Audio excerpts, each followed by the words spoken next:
Hello, this is Harriet from The Shift Inside, and this is my review of the first part of the Horizon series, What's the Right Diet for You? Okay, two things I really liked and two things that really quite worried me about this programme as an eating psychology coach. First thing I liked is the idea that these people who could not lose weight, it wasn't their fault. So many people come to me for no diet weight loss, thinking that they're defective or that they're just a willpower weakling, and they feel really down on themselves. So it was really wonderful to see these people being able to feel positive and have some energy about their problem. The second thing I really liked was the whole driving test. What they did, they showed that there was a group of these people who were emotional eaters by making them take their driving test again, like 20 years after the original one. And it caused some of them a lot of stress. And they explained how the rise in cortisol will create the desire to eat for some of those people.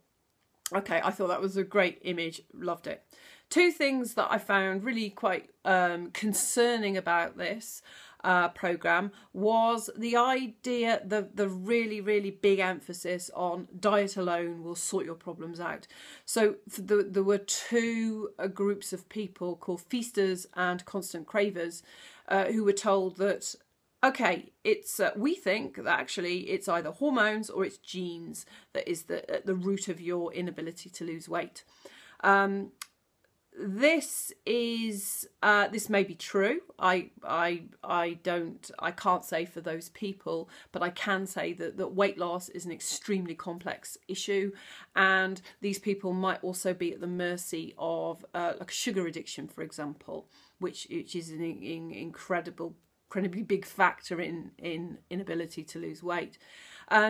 My question with that is that, you know, they were told these are the reasons that you can't lose weight, and here's the diet for you. Now, the diets that they gave them are highly, you know, there's nothing new in them. They're the approaches that have been tried, and I would imagine there's a good proportion of people in those groups who've tried and failed at those diets before. And the question with that is, does the knowledge that, hey, it's not you, it's your hormones, or hey, it's not you, it's your genes, is that enough to see them through the parties and the coffee mornings and the evenings where everyone's having loads of food and drink, watching a movie?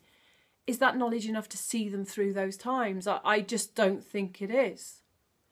So the second thing that really worried me about this, and this is I was quite angry when I saw this. For the emotional eaters, one of the things that they said to them was, we are going to help you control your emotions so that you don't need to eat.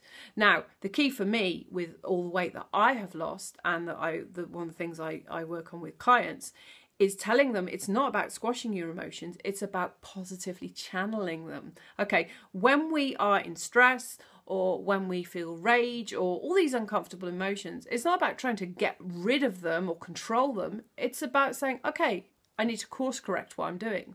What do I need to do to move this emotion out of me rather than control it? And I thought that was extremely worrying.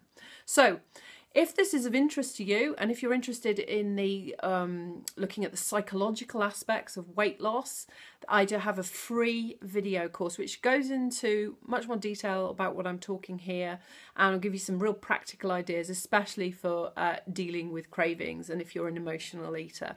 So check out the link, and I hope that's of use for you.